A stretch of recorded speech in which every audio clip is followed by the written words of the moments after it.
Greetings.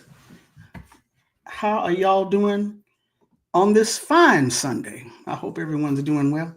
My name is Tandasizwe Shimaringa, and this is Root Work coming to you on a Sunday. I don't usually do this, but I wanted to do this show for a while, and I promise you, I swear for God, sweater God, I had planned to do this before the Sinners movie dropped. I promise you I did. Be that as it may, I'm coming to you on this day with a topic that I don't always talk about in public. It's called EFA for activists. And I want to say peace, greetings. Hey, Tony. Hey, Leah. Hey, Terry. Appreciate y'all showing up on a Sunday. I'm not going to say you a bunch of heathens. I'm not going to do that. But I appreciate y'all showing up. So I've been wanting to do this presentation for a minute. It's an essay that I wrote a couple of years ago for publication in an anthology. And the publication at the last minute, even though I had been in conversation with the editor, one of the editors throughout the entire process, when I finished the essay at that point for publication, the editor decided to ask me to he called it a rewrite, but it's basically write a whole different essay from the one that he had known about all along, from the one we had talked about all along, from the one he had seen the edits to all along. And I said, I'm not going to do that. So it didn't go into the final edited volume. And I've been sitting on it for about 2 years now.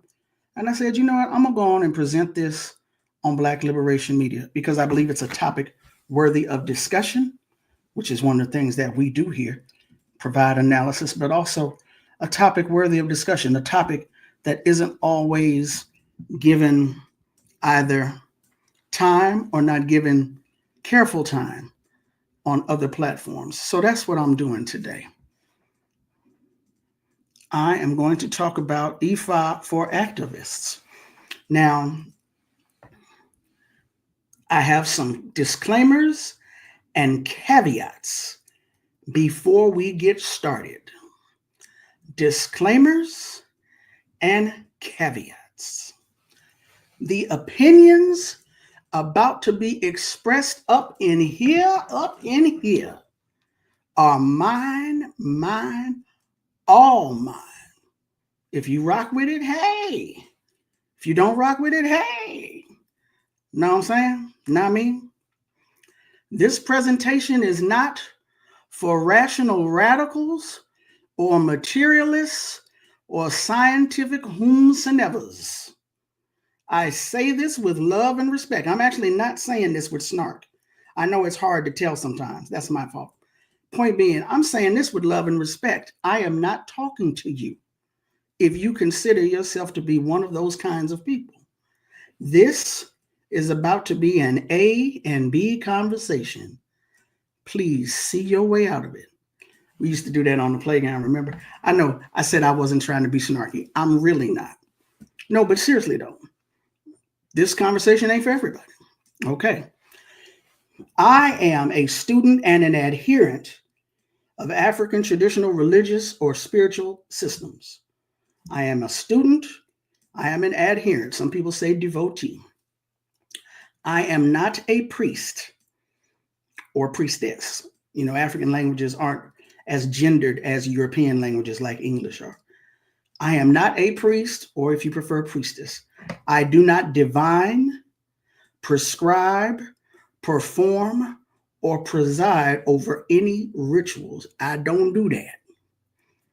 A lot of this presentation is going to go over some heads, certain words, phrases, concepts.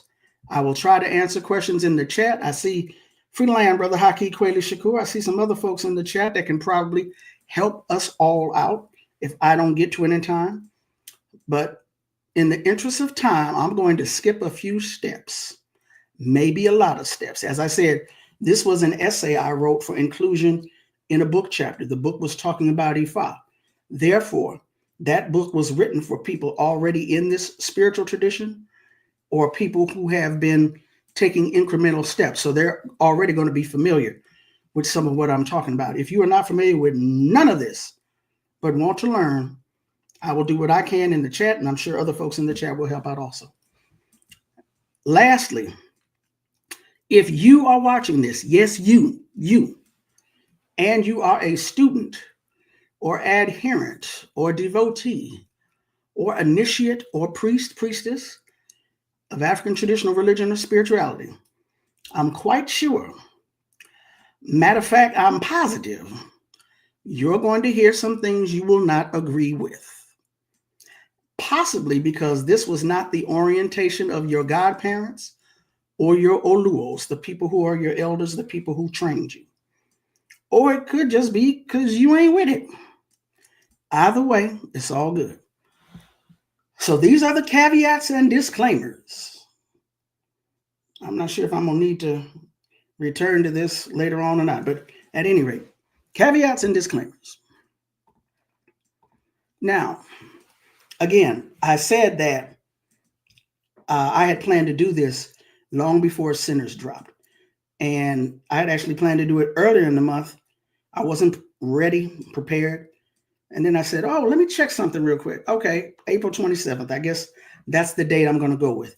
April 27th is the anniversary date of the execution of Nehanda of Zimbabwe and Kaguri of Zimbabwe. Who are they?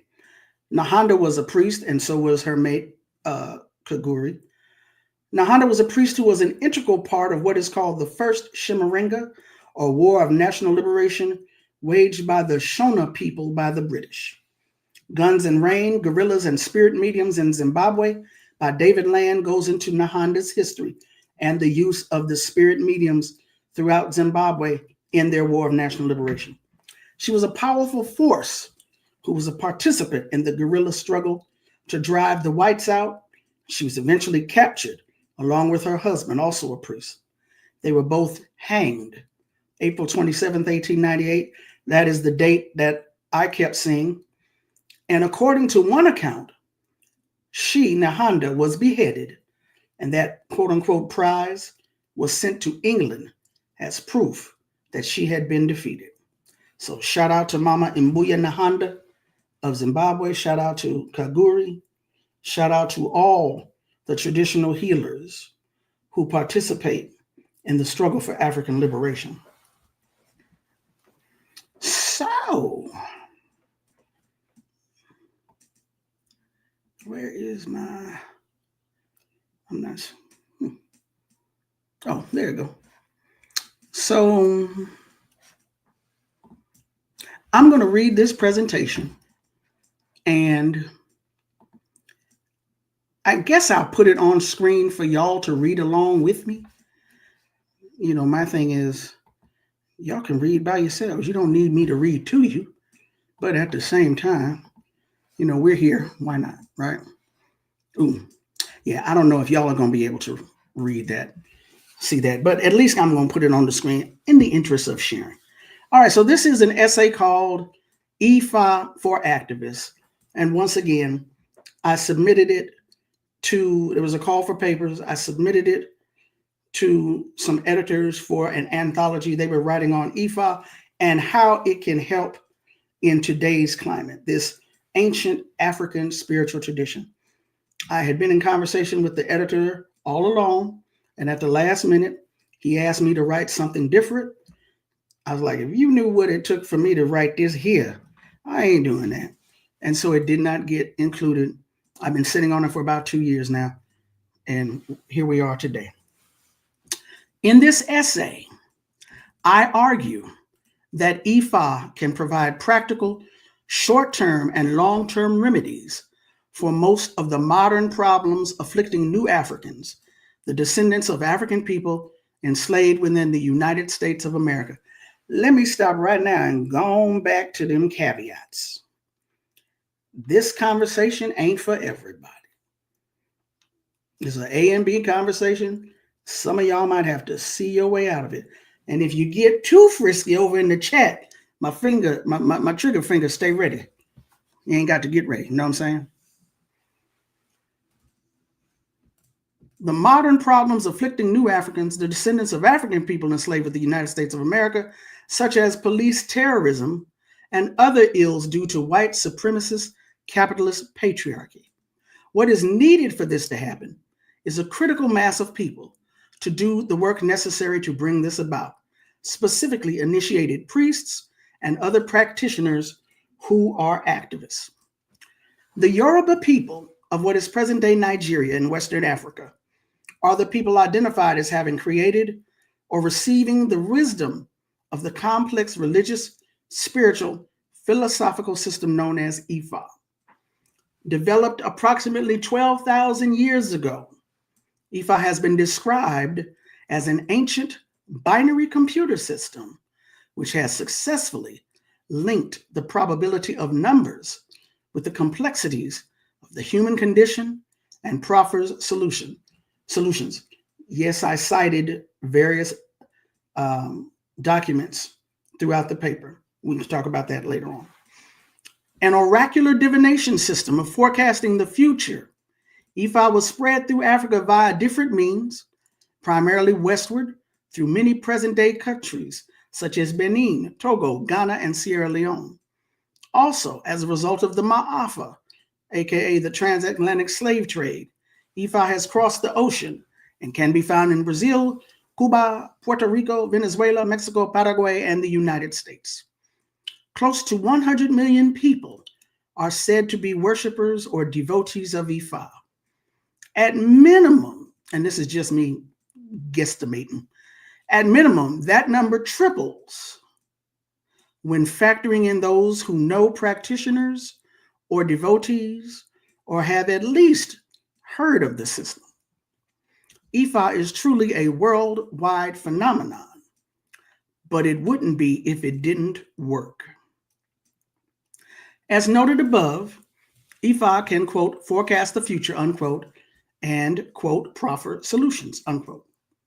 The binary system is comprised of 256 symbols known as Odu, which all contain esoteric, philosophical, and moral stories and sayings regarding events that occurred in the past that can be applied to present reality, and the forecasting of events that, quote, may happen, unquote, in the future if offerings known as adimu are undertaken. The offerings are given through ritual and sacrifice known as eba.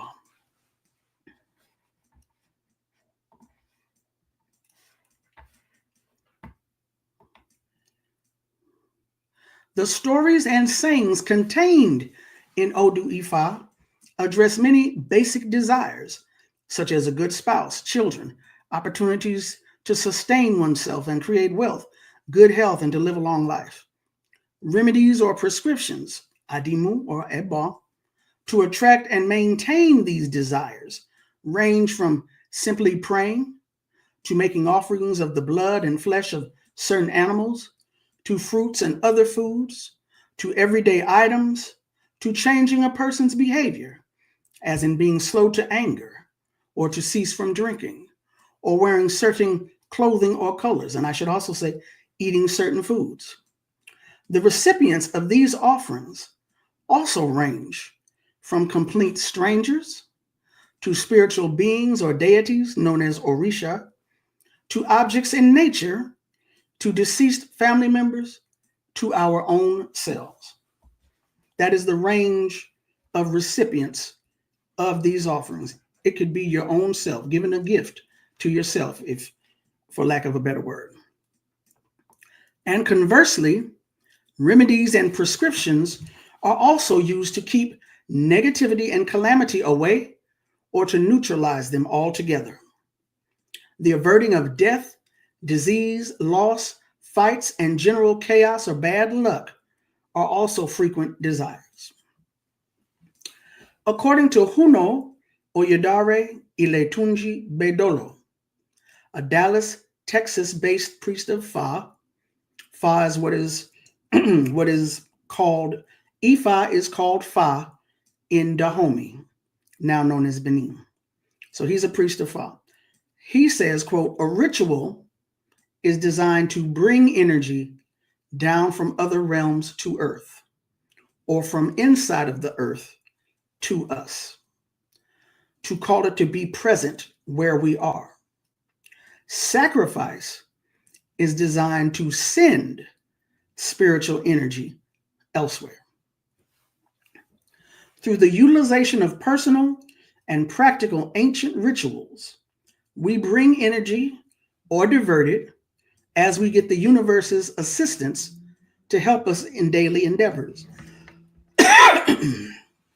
Examples are, quote, modern day problems such as finding employment or better employment, your dream job, getting an apartment or a home, assistance with civil and criminal legal problems, keeping harmony or removing disharmony in an intimate relationship.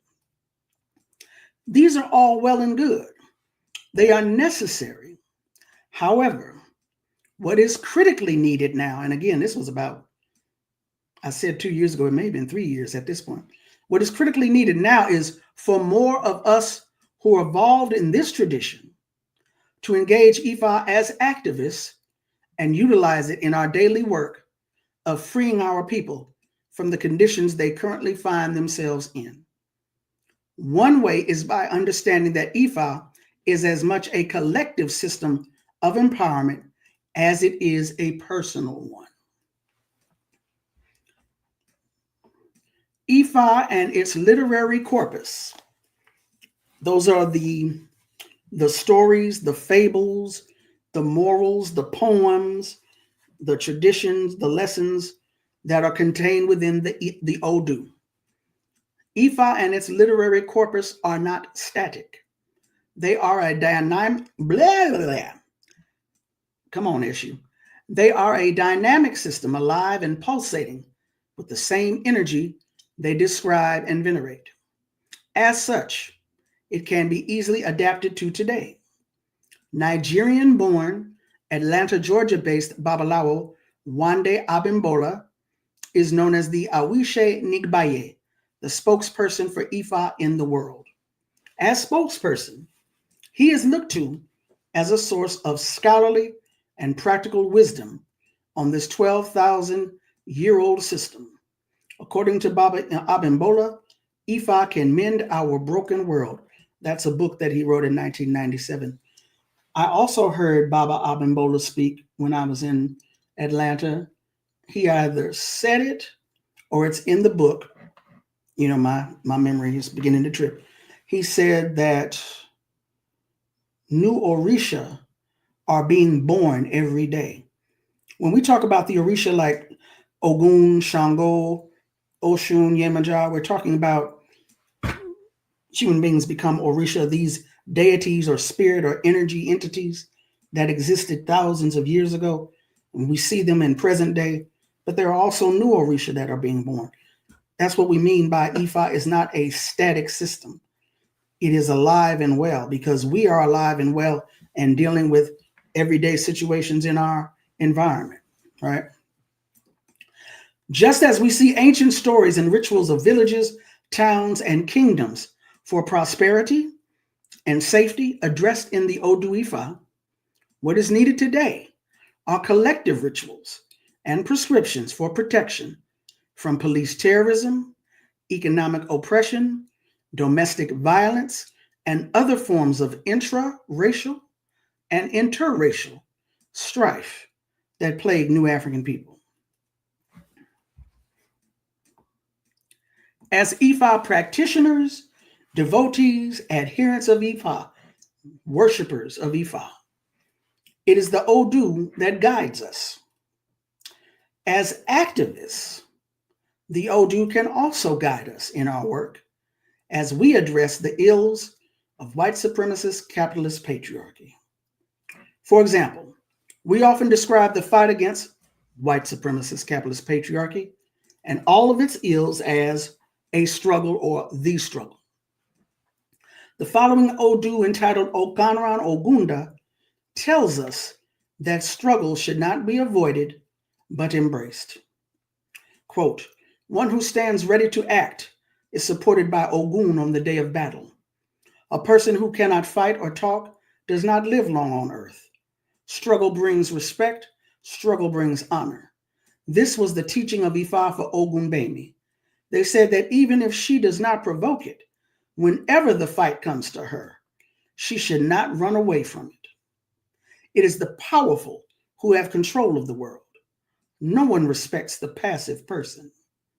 It is the courageous who lay claim to the world. People do not give consideration to the coward. She was asked to sacrifice so that her internal strength would not perish and her body would remain sound. So if Sister Ogunbemi went to the Babalawo to get a reading because stuff was happening in her life, and the Babalawo said, "Ooh, girl, what Whoopi Goldberg said, girl, you in danger." What did Whoopi Goldberg say in Ghost? Ogunbemi, you in danger, girl. You need to do X, Y, and Z so that you can either handle this when it comes to you. Actually, this is what you need to do. You need to handle this because it's coming to you. Don't write 10 toes down. Don't fight. Don't flight. Don't flight. Fight. A fight is coming to you. Don't run from it. Stand 10 toes down. That's basically the message that would be given to someone if they went for a reading. That's one of the messages. If they went for a reading and got that Odu. So as activists, we are guided to embrace the struggle. In this Odu, entitled Okanran Owanrin, we are guided on what we should struggle against. Letting people practice cruelty supports the cruel person. Allowing people to do evil sustains the evil person. They said we should sacrifice so that permissiveness towards cruelty and allowance of evil might not get an opportunity to become part of us. Ashe. Conversely, the following two Odu, entitled Ogbesa and Erosun Wori, guide us on what we should struggle for. Ogbesa. The teachings of Ifa were interpreted for one whose turn it is to take responsibility for the world, and the same was done for one who does it well. Do it well, bear the responsibility well. Those whose turn it is to take responsibility for the world, they should do good for the world. When it becomes your turn to take responsibility for the world, you should do good for the world. When it becomes my turn to take responsibility for the world, may I bear the burden well, and may I do good for the world. Erosun Wori. Let us do things with joy.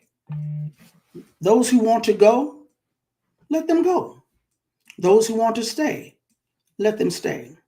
Surely, humans have been chosen to bring good into the world.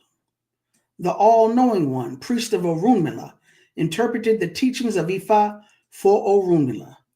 The priest said, that's my phone going off, sorry, y'all. The priest said the people of the world would come to ask him a certain question. Orunmila was told to sacrifice. One day, all kinds of people, good people, and those who do not allow good in other people's lives gathered together. They went to Orunmila. They said, coming back and forth to earth tires us, Orunmila. Therefore, please allow us to rest in heaven. Orunmila said, you cannot avoid going back and forth to earth until you bring about the good condition that the Creator has ordained for every human being. After then, you may rest in heaven. They asked, what is the good condition? Orunmila said the good condition is a good world, a world in which there is full knowledge of all things, happiness everywhere, life without anxiety or fear of enemies, without clashes with snakes or other dangerous animals, without fear of death, disease, litigation, losses, wizards, witches, or Eshu, without fear of injury from water or fire, and without fear of poverty or misery. The things needed to bring about the good condition in the world, then, are wisdom that is fully adequate to govern the world, sacrifice, character, the love of doing good for all people, especially those who are in need, and those who seek assistance from us, and the eagerness and struggle to increase good in the world and not let any good at all be lost. People will continue to go to heaven, and they will go back and forth to earth after their transfiguration until everyone has achieved the good condition. Thus, when the children of Oduduwa gather together, those chosen to bring good into the world are called human beings or chosen ones. Now, you see here as the note, it says Karinga 1999. That is who you are thinking of, Maulana Karinga. Haki Kweli, if you still here at the end, remind me to come back to why I'm quoting Maulana Karinga in this essay. No, I'm not calling you out. I'm asking for your assistance, comrade. As previously stated, we know in the stories of the Odu that there were rituals, prescriptions, and offerings conducted on behalf of kingdoms, villages, and towns. These stories tell of sometimes benevolent requests and sometimes not benevolent. The Yoruba king Oduduwa, for example, requesting the warrior Ogun to attack a town for its wealth in the Odu Ogunda Oshe. The people of a town being attacked by a leopard needing assistance and Shango coming to their rescue in the Odi Ijilasabora. Oshun, the deity of sweetness and sensuality, luring Ogun back to civilization in the Odu Oshe Ogunda after he had decided he had had enough of human beings and simply wanted to live in the forest. Ogun's knowledge and work ethic were needed so that society did not collapse. Ogun said, I'm through with y'all. I'm out. And the folks lost their mind. It's like, oh no, we need Ogun back. Folks was calling him left and right. He's like, I don't hear y'all. And then Oshun did her thing. Ogun came back into civilization. We can talk about that later too. The history is plainly staring us in the face. How do more of us kick into overdrive our use of these ancient tools at our disposal? More of us who are initiated and call ourselves devotees of Ifa must summon the political will to do so. In other words, ain't nothing to it but to do it. And let me say here, it's not in the written document, but let me just add, those of us who already and absolutely consider ourselves to be activists, who are also initiated to Ifa, we have to figure out a way to use this in our work. Oh, I should probably also say, I don't know if you can see this. It says almost final Ifa for activists. This is the document that I turned in for the anthology. After it was rejected, I started seeing things that I needed to add to it, but they haven't made it into this version. So we can talk about that in terms of discussion. Black rituals matter. For those of us who are activists and understand that we must use our traditions for liberation, our first step is clarity. As Ifa devotees, we are consistently admonished to strive for Iwa Pele, gentle character, and to remember that sincerity and intent are of the utmost importance in our rituals. We start with clarity. Black people deserve to live, period, full stop, but also in peace and freedom. We do this because we love us and to free us, not because we hate a specific person, such as a president, or group of people, such as all white folks. From clarity, sincerity, and intent, we move on to specifics. Police terrorism is a most illuminating example. Now, I'm reading from a different screen. Let me pop back over here real quick. How y'all doing? I think y'all still with me? Y'all still with me? I see some folks in the chat. I think. Yeah, okay, y'all still with me. George Floyd. This is under the section of Black Rituals Matter. Increased attention and resistance to police terrorism, thanks in part to social media, has been noted by experts and observers since the February 2012 murder of Trayvon Martin in Florida. The COVID-19 global pandemic in 2020 helped create a perfect storm of sorts, in that millions of people within the US and worldwide were either quarantined or otherwise isolated, and turned to both new and old forms of media for information as well as connection with the outside world. It was during this storm that the Memorial Day, May 25th murder of George Floyd occurred for the world to witness.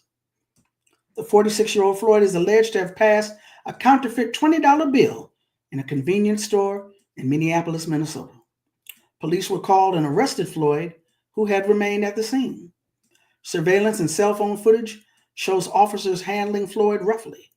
A struggle ensues, wherein Floyd ended up on the ground, and Officer Derek Chauvin, with his hands nonchalantly but boldly placed in his pants pockets, as he knelt on Floyd's neck for 9 minutes and 29 seconds.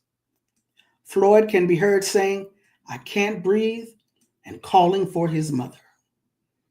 A urine stain leading from Floyd's leg is visible on the footage, as well as 3 other police officers who stand by without rendering any aid to Floyd. The video was shocking and angering to people all around the world, and they let their feelings be known through protests. Again, this is from a couple of years ago when I wrote this.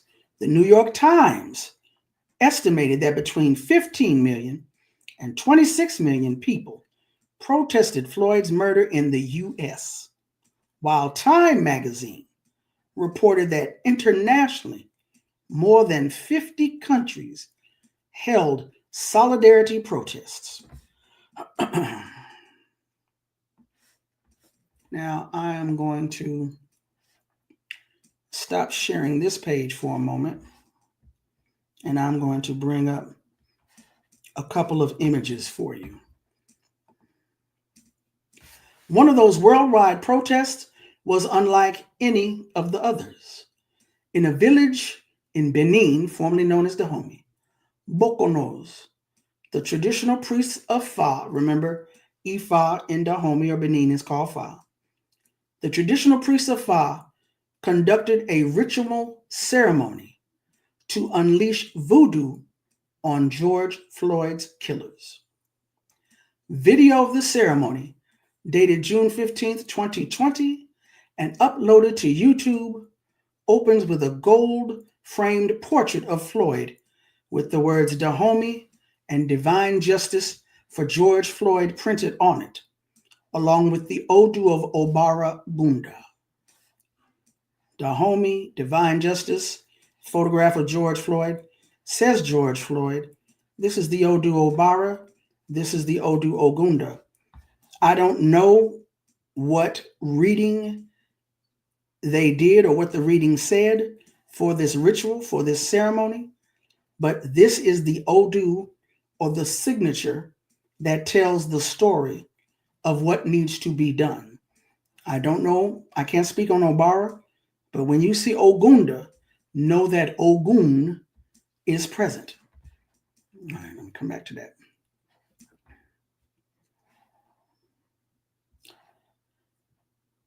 The picture was placed against the shrine of Gu, the Dahomean deity of iron, war, and justice, also known as Ogun. So just like you have Ifa and Fa in the Yoruba of Nigeria, they say Ogun. In Dahomey, they say Gu. 3 chickens and a goat were killed, with the blood sprinkled liberally onto the shrine, as the chickens were impaled on the spikes of arrows belonging to Oshosi, a deity who is said to work with Ogun. The ritual was specifically called for Floyd. However, justice was also requested for dozens of other Black people murdered in the U.S. by police, with photos of Breonna Taylor, Trayvon Martin, Michael Brown, Oscar Grant, and Ahmaud Arbery shown. This is So this video is on an account called Sean TV. And I thought about showing the video, even though I usually put in the show description the thing about copyright. You know, you can utilize copywritten works if it is of an educational or commentary or news nature. But I'm still kind of gun shy because of unprincipled people making strikes against YouTube, strikes against Black liberation media on YouTube. And I don't want to be the one. So I don't think I'm going to show that video, but it is on YouTube, Sean TV.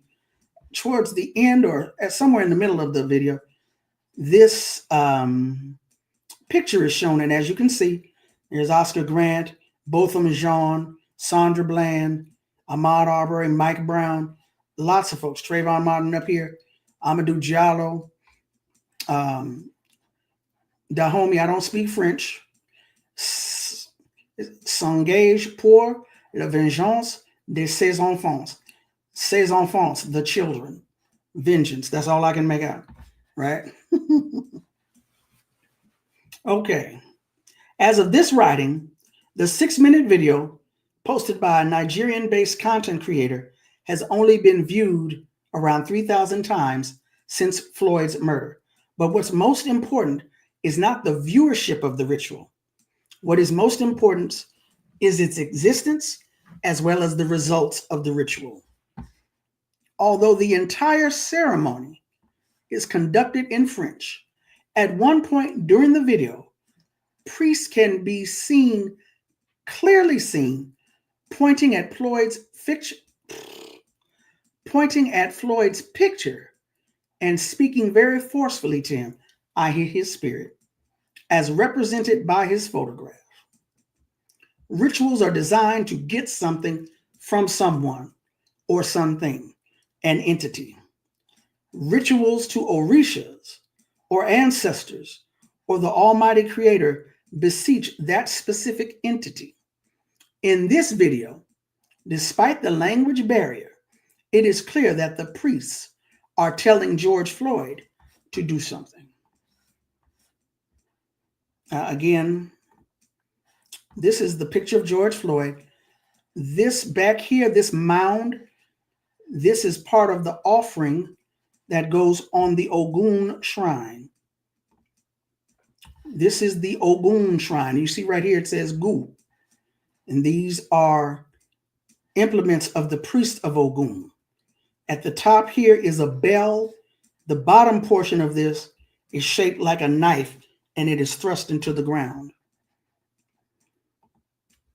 This is a picture. You got your palm oil here. You got your palm drink. These are the priests here. You see they are all pointing in a particular direction. They are pointing to George Floyd. So again, in the video, they are pointing and saying something to George Floyd. What they are saying is that George Floyd, his spirit, this brother right here, who we all saw murdered, they are telling his spirit, you must fight for justice. Not just us out here. You too are part of this fight. You were murdered, i.e. killed unjustly. You too have to fight. Okay?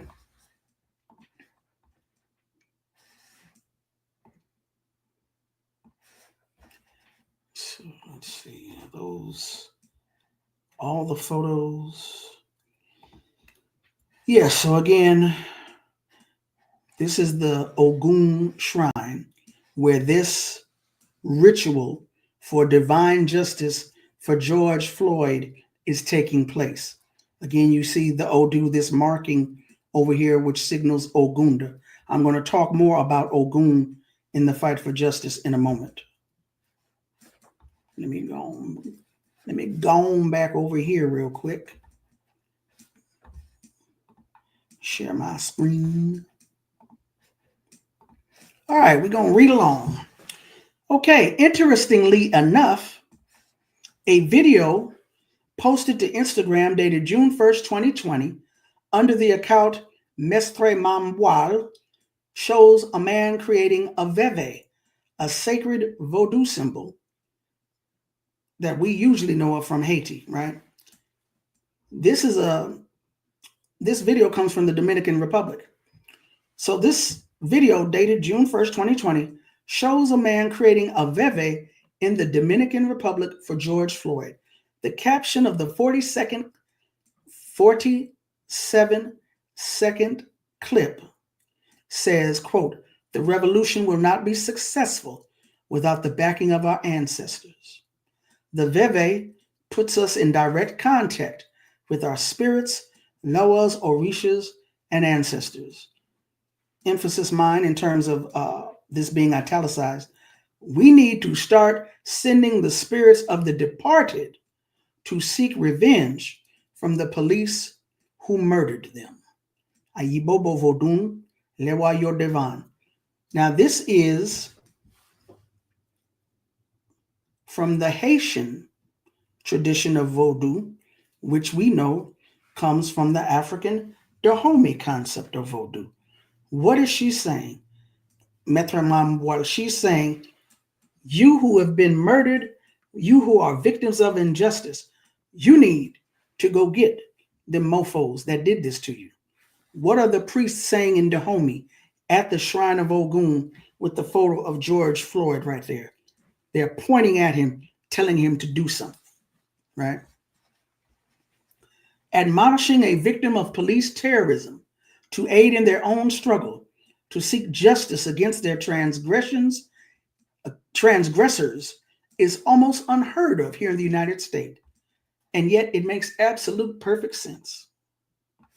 Later that fall, this same Instagram account posted again regarding justice for victims of police terrorism and the need for Black people to wage spiritual warfare in this battle. On September 23rd, 2020, underneath a photo of Breonna Taylor, murdered by Louisville, Kentucky police in March of 2020, Maître Mamboile wrote, quote, "In Haitian voodoo, there are ways to bring a murderer to justice just by burying the victim a certain way. The more you know." The next day, September 24th, 2020, underneath a photo collage of Floyd, Taylor, and the words "Black Lives Matter" was posted the following caption. This is the same Instagram account, mind you, Maître Mamboile. The very next day, this was the caption: "Witches, mambos, healers, light workers, seers, all are titles people are claiming to be nowadays. It's all pretty and cool until something happens and all these fake wannabes don't even know how to use their so-called titles to help themselves or others in their communities. Social media is full of so-called voodoo and witchcraft practitioners, but all their claims to fame are spiritual hashtags used to rip off the clueless. Why haven't we all come together to create a ritual to fight injustice in the United States, to fight corruption in Haiti? Are these not important issues? Or is it that your mambo and witchcraft only work on social media and not in the real world? If we truly have the tools, why aren't we using them to help our people? Justice for Breonna Taylor, justice for Jacob Blake, justice for George Floyd, justice for Ahmaud, justice for Trayvon Martin, Black Lives Matter. We have the tools to get justice, but we're not using them collectively. Charmed, magic, root worker, hoodoo practitioner, Haitian girl magic. These are the, oh dang, there's a whole bunch of, I'm not reading all that. These are all the hashtags: Black girl magic, deity ancestors, rituals. Again, this was an essay I wrote, so it's long. Okay. As activists involved in a powerful spiritual tradition, perhaps the first and most basic of rituals we should conduct are to admonish victims of police terrorism to aid in their own struggle to seek justice against their transgressors. It makes absolute sense. I'm going to take a quick water break. We ain't going to go nowhere. We're going to stay right here. I can't get up and stretch, but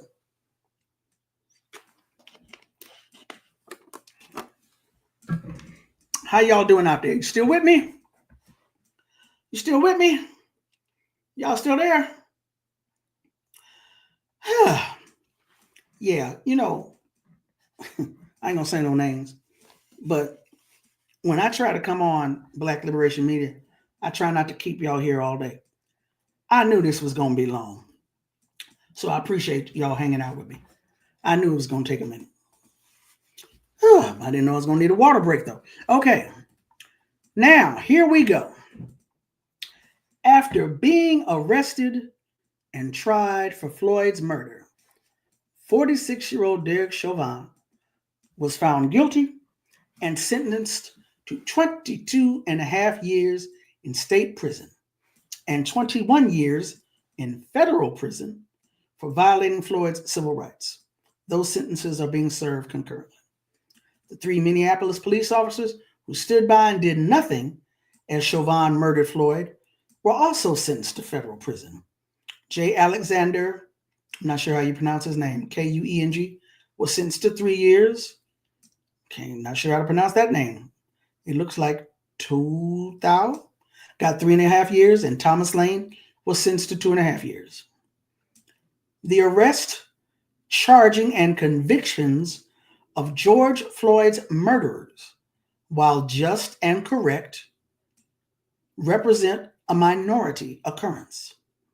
Police in the United States routinely murder Black people with impunity. Now, of course, there will be those who will say that there is no proof that any spiritual rituals had anything what to do with the successful arrests, charging, and convictions of Floyd's killers. And to that, of course they'd say that. To that I say, I quote, Ayikwe Arma from 2000 Seasons. We do not argue with them, the fools. Let them presume to instruct us about ourselves. That too is in their nature. That too is in the flow of their 2000 seasons against us. Now, Arma is specifically talking about white folks. I'm talking about white folks and those who cannot comprehend the existence of spiritual entities, of a spiritual universe that can be used to aid us here in the physical or material universe. We do not argue with them. A ritual conducted at the shrine of Ogun for justice against police murder is most appropriate. As part of this deity's domains is police, prisons, and courts, as well as iron and its uses, war, and justice. All right, y'all. Y'all need to strap in now. Let me come back over here real quick. All right, I need y'all to strap in. I need y'all to strap in. And again, if rational, scientific materialist, you might want to leave now. I know you're probably curious and going to hang around. Everybody, I just need y'all to strap in. Are you strapped in? Okay. I'm going to read this. Start again. A ritual conducted at the shrine of Ogun for justice against police murder is most appropriate. As part of this deity's domains is police, prisons, and courts, as well as iron and its uses. Think war and justice. Think of the tools of war: guns, knives, shackles, handcuffs, bars. All of that is Ogun's realm. Now, it was not necessarily to Ogun that practitioners based in the U.S. directed their pleas when they had had enough of police murder of Black people 4 years earlier in 2016, but it was Ogun who answered their call. I don't know who they called, but it was Ogun who picked up the phone. It was Ogun who picked up the phone. I'm not sure who they called. It was Ogun who picked up the phone.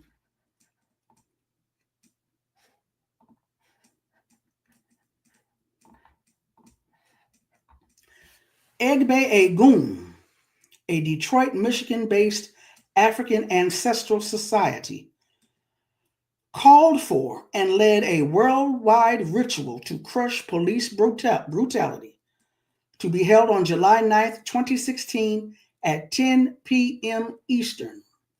The call, as posted on the group's Facebook page, stated, quote, Alafia, we give thanks to our Creator, whom Egbe Egungun knows as Olodumare, and our collective ancestors.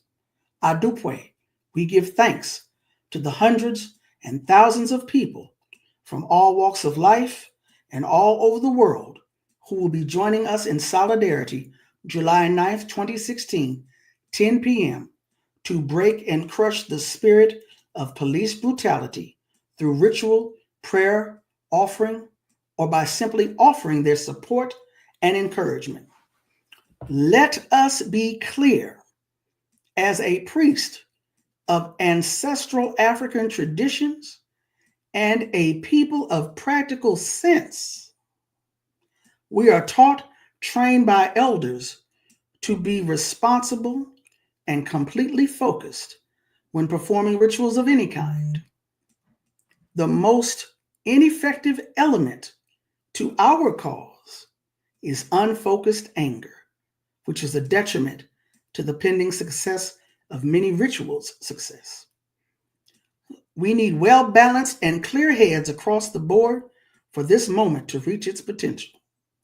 So while we are angry about the historical and present disrespect of Black life globally, we must be focused on our efforts to bring about dramatic and necessary change. If you have elders, please seek their wise counsel on what your role can or should be, if any. Lastly, and this is very important, we do not support the naming of any police officers. Our fight is bigger than individual cops. Our objective is to crush the spiritual forces covering police brutality. There are many ways to fight this fight. We have chosen ours. If you disagree, then may the ancestors ride with you and your methods. If you agree, see you on the battlefield. Now, just as a point of transparency, I do believe in naming individual officers, but that's another story for another day. The post ended with the hashtag worldwide ritual. Phoenix, Arizona-based Ianifa, Ifayomi Falade Awolreni, emailed her followers instructions regarding the evening's ritual. The instructions were for those who may not have had access to initiated priests or consecrated deity shrines, but who wanted to participate. That email stated, quote, one can always use the earth to give offerings and pray. As Awo Ifa, one of the many things we should know is our ability to utilize and worship the earth as a means to propitiate Ifa and all the Irunmale in their absence. Iyafayomi went on to say that as children of Ifa, Olodumare, or God, has given us the right to walk the earth without harm from anyone or any aberrant spirits. We have the right, as given by Olodumare, to walk freely and without the pain of poverty, illness, or obstacles. We beseech you, Onili, that's the name of the earth, Onile, and give praise for your care and love for us. We ask you to protect wherever we walk on this earth, as well as that of our progeny. A second Facebook post from Egbe Egun in support of the worldwide ritual was made on July 26, 2016, after the initial post disappeared. This one was forwarded to the web by Oshebile Temple, and it said, please tag your Ile, Egbe, mosque, church, synagogue, Munanso, crews, cliques, fraternities, sororities, and most of all, your warriors. Those of you who come from lineages of resistance. Every Tuesday at 10 p.m. Eastern Time, we are going to war. We can no longer sit back and be comfortable with our obviously failed individual efforts. We need everybody and anybody on board who is fed up with seeing Black women and men in particular, as well as brown people, being slaughtered in the streets with the impunity of law enforcement agencies. We are not leading any charge. We are about another phase in the water to reclaim our traditional cultures, our ancestral ways, and our humanity. Those of us who are initiated have taken an oath to protect those that cannot protect themselves. We will not pray for calm. We will not pray for peace. We will fight the best way we know how. Let's make this a collective effort. May the ancestors be with us all.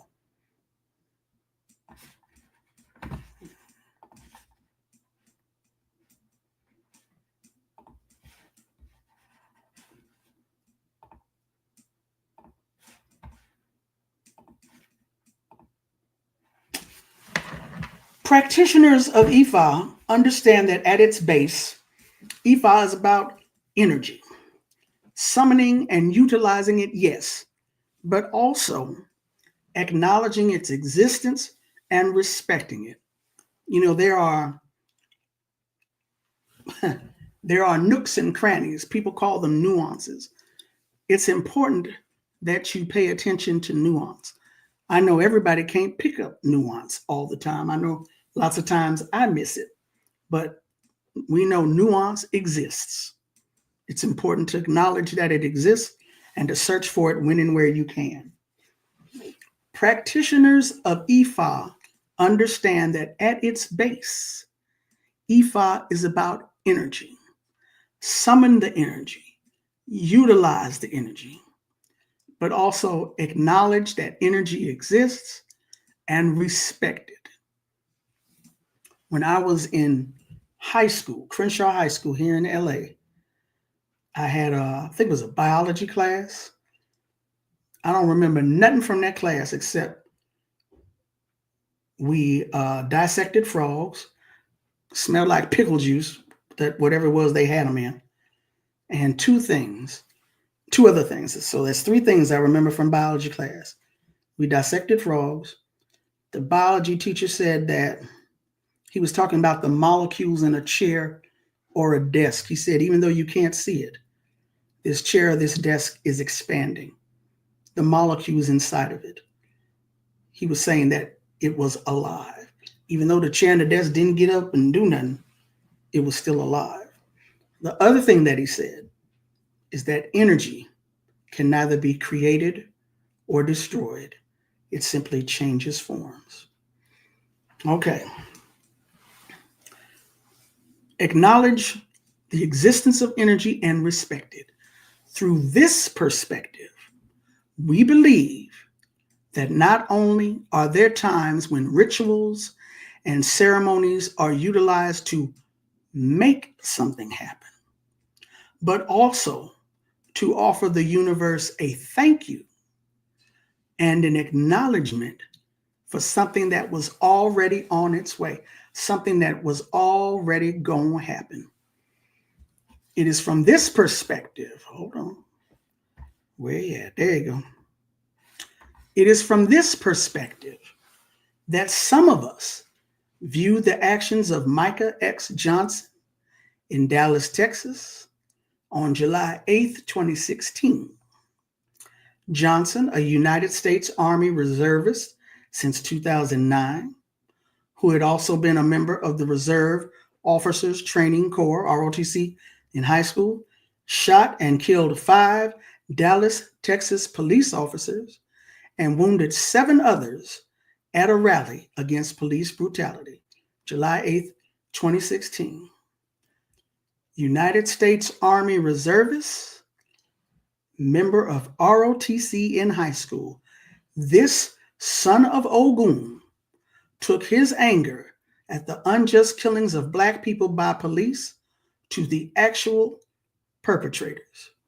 He stated as much during failed negotiations with police to have him surrender. The universe was given a thank you and an acknowledgement for something that was already on its way. So the ritual did not happen until July 9th. But the energy, the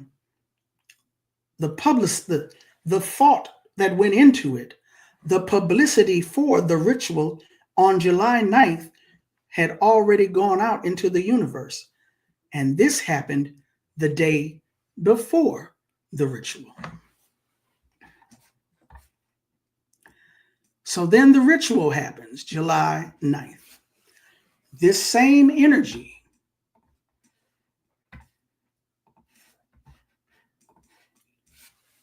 which had been both acknowledged and beseeched, i.e., we putting out this in the universe and we asking for something to happen, which had been both acknowledged and beseeched, then appeared 9 days after Micah Johnson and 8 days after the worldwide ritual in Baton Rouge, Louisiana, in another son of Ogun named Gavin Eugene Long. On July 17th, 2016, Long, a 5-year veteran of and sergeant in the United States Marine Corps.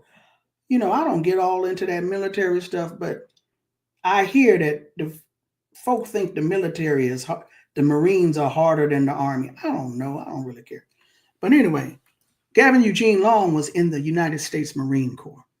He shot and killed 3 Baton Rouge police officers and wounded 3 others. He was also said to be upset at the unjust killings of Black people by police. Most recently, the murder of Alton Sterling by Baton Rouge police on July 5th. Now, similar to Johnson in Dallas, Jones would be killed by police after his attack. Again, with clarity, sincerity, and intent, there is no need to name specific individuals or specific harms that are sought. This is in terms of ritual. As noted above, Egbe Egun in Detroit stated clearly in its Facebook post, quote, "Lastly, we do not support the naming of any police officers. Our fight is bigger than individual cops. Our objective is to crush the spiritual forces covering police brutality." The call for justice in the summer of 2016 may not have specifically gone out to Ogun, but it was Ogun who picked up the phone. Ashe. All rituals matter. The material conditions that New African, hold on, I told y'all to buckle in, hold on to your seats. Y'all all right over there? I'm over here looking in the chat. When y'all see me do this, that means I'm looking in the chat. Y'all all right over there? Y'all all right? Y'all okay? Y'all okay? Y'all all right? Okay, I guess you all right. I see somebody. All right, I guess y'all all right. And if you ain't all right, it's on video. Come back and watch this later. Okay, now, all rituals matter. The material conditions that New African people live under are very real. That's why they're material, right? The material causes for these conditions are also very real. That does not, however, again, nuance, again, I ain't talking to everybody. That does not, however, lessen the belief of many in the veracity of Ephesians chapter 6, verse 12. Say it with me. For we wrestle not against flesh and blood, but against principalities, against powers, against the rulers of the darkness of this world, against spiritual wickedness in high places. The material conditions that New African people live under are very real. The material causes for these conditions are also very real. That does not, however, lessen the belief of many in that Bible verse I just stated. In other words, in a white supremacist, capitalist, patriarchal society, all aspects of that society work to uphold it. All aspects of that society work together as parts in a machine to ensure its smooth functioning, including its spiritual, religious aspects. And before I get to this next paragraph, go look on YouTube for the funeral of Queen Elizabeth. Go look at the video, not the whole funeral, But when her body is at, I don't know if it's is it Angelus Abbey? Her body is lying in state. They got the military, they got the priests, and they got the politicians. And there's some ritual at some point, like they're taking the crown with the jewels from Africa and India. They're taking off and they handed it to somebody. She also had a scepter. I think they said the scepter was the symbol of her right to rule, or of her office to rule. They hand one thing to the priest, or it was the priest. Somebody handed something to the military representative. Okay, I'm just saying. I could be getting a couple of things mixed up, but I'm not too far off. Y'all go look it up on YouTube. Okay. In other words, in a white supremacist, capitalist, patriarchal society, all aspects of that society work to uphold it. All aspects of that society work together as parts in a machine to ensure its smooth functioning, including its spiritual religious aspects. Here in the United States, lay people use the term police unions. However, most police don't use that terminology to refer to themselves. They most often call themselves benevolent societies or associations or fraternal orders. Such names are actually apropos. All societies throughout the world have a deity or force that they recognize and venerate similar to Ogun, regardless of the names used. The Yoruba deity Ogun, as I mentioned earlier, represents iron metals, warriors, soldiers. Thus, police are also within his realm.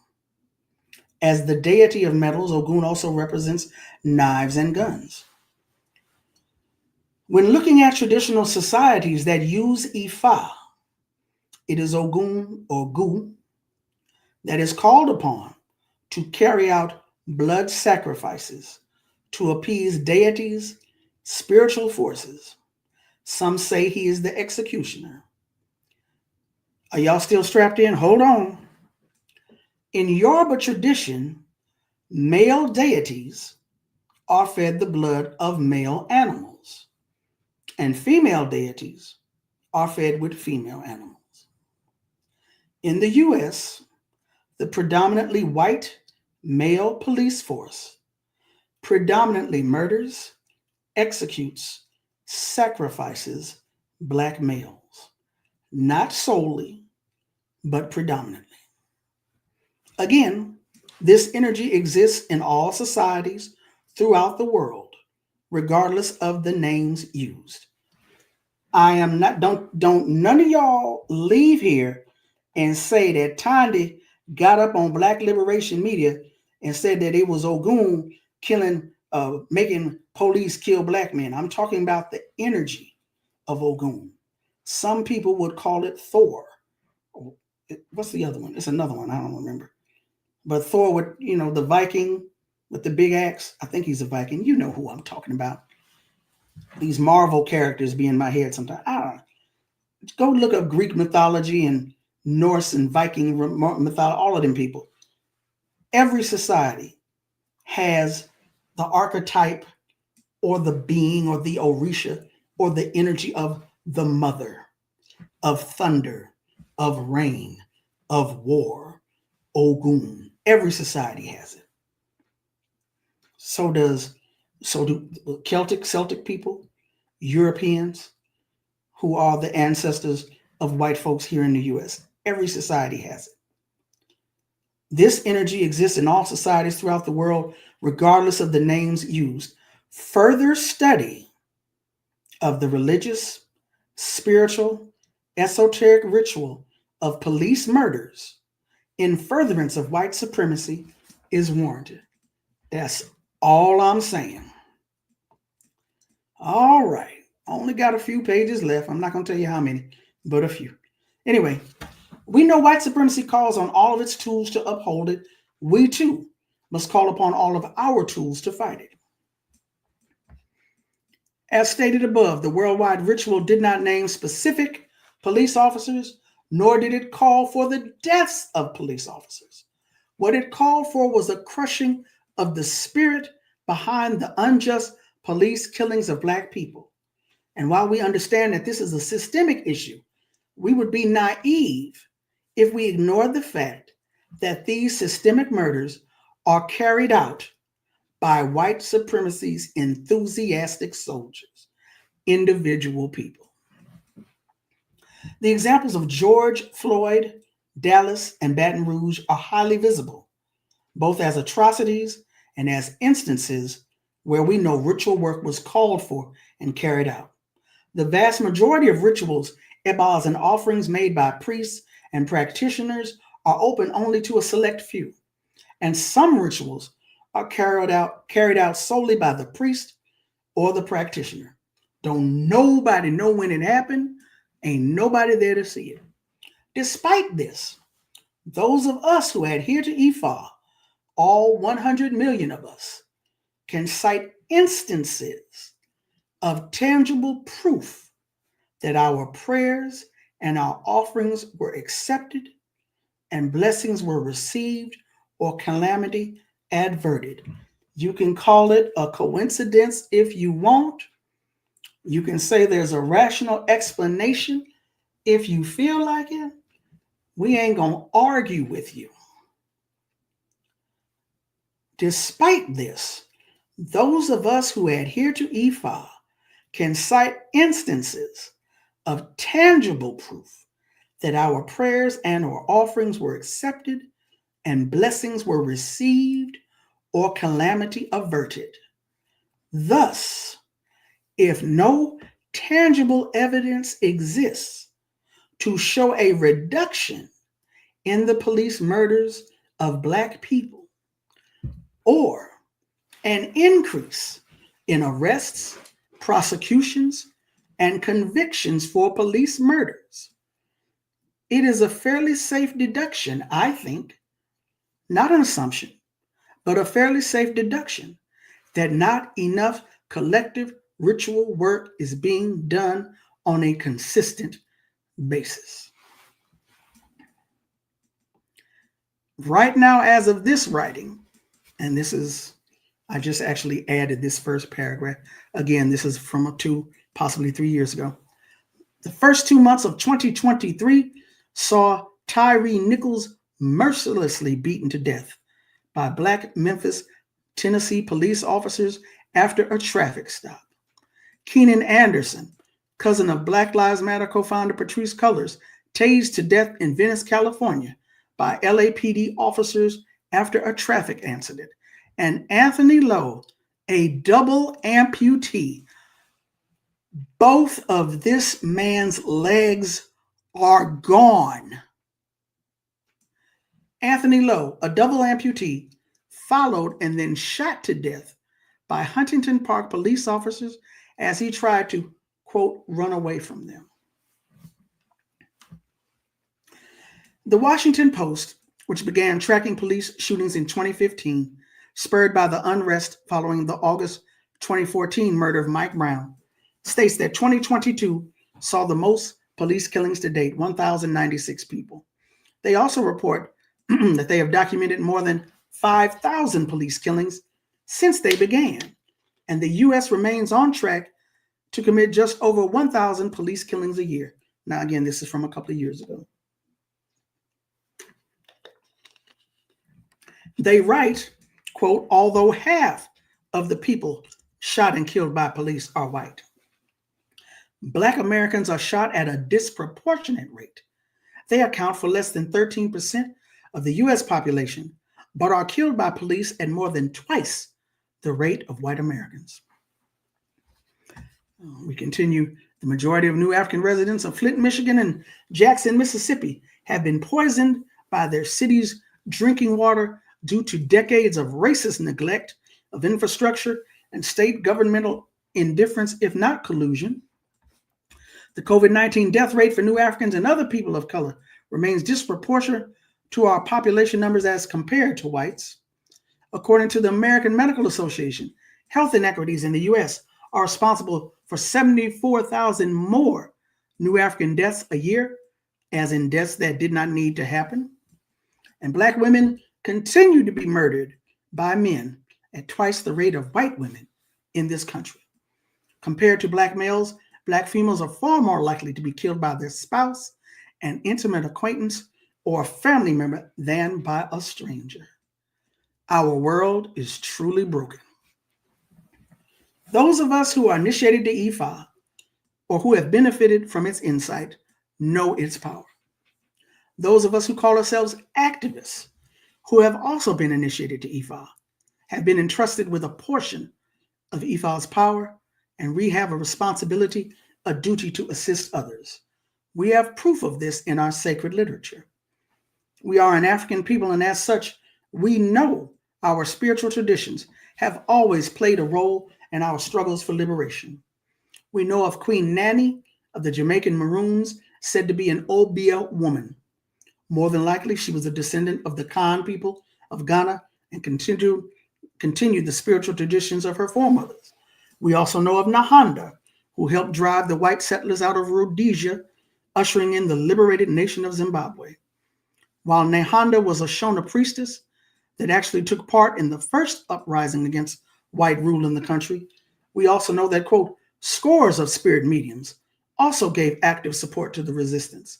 And with their help, the scale of the war expanded into an astonishing act of collaboration between the ancestors and their descendants, the past and the present, the living and the dead.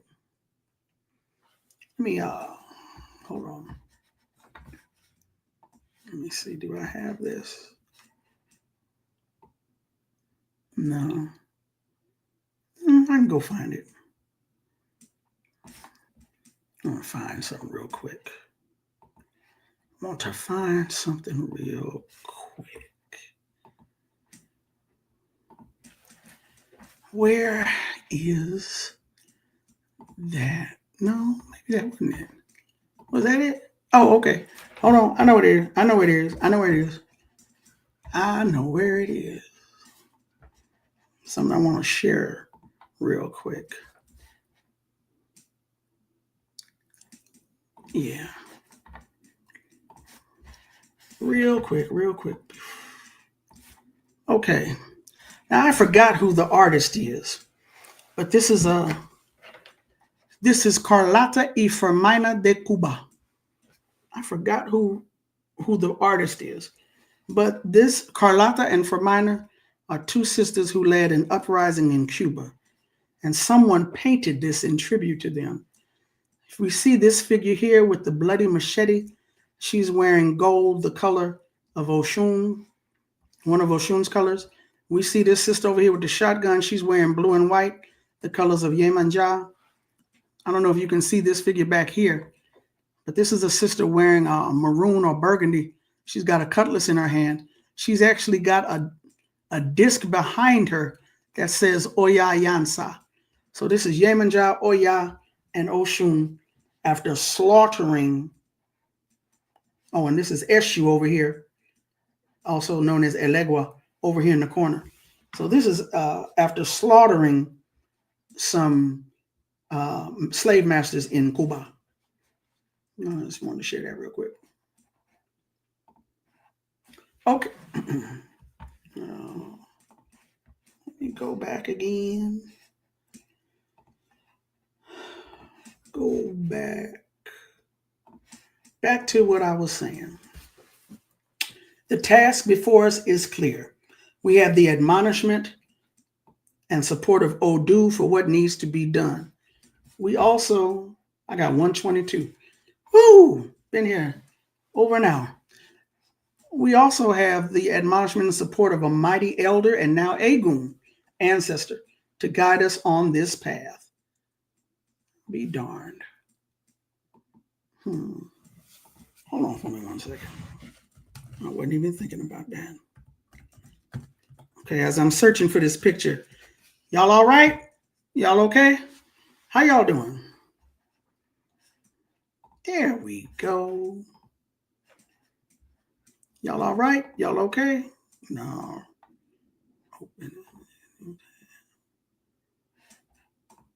Oh, that is so small. That is so tiny. That's terrible. Got to be a better way. Got to be a better way, and it's not here.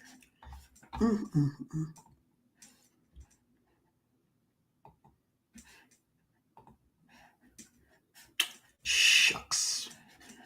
All right. I wish that's my fault because I wasn't thinking.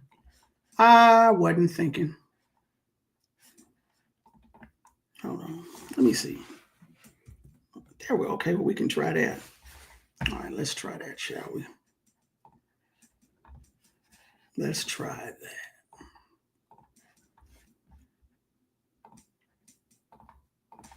There we go.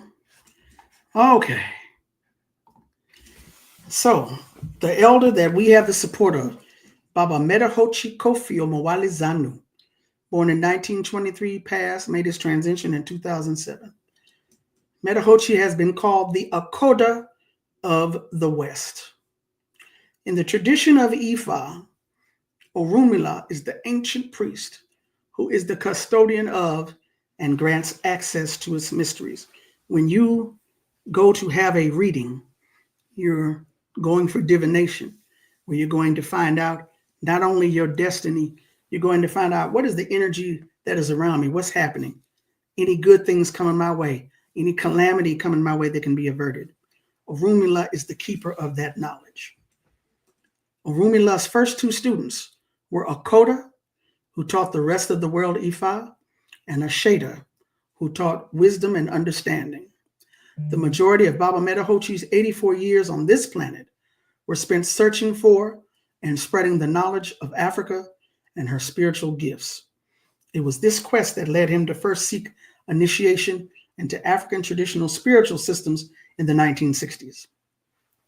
His search ended in Sheldon, South Carolina at Oyatunji Village.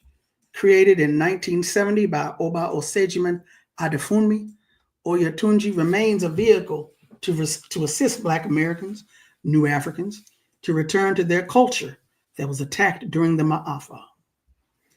Based on the Yoruba culture of Nigeria, Oba Adefunmi first underwent initiations to African traditional religion in Cuba, the first African American to ever do so.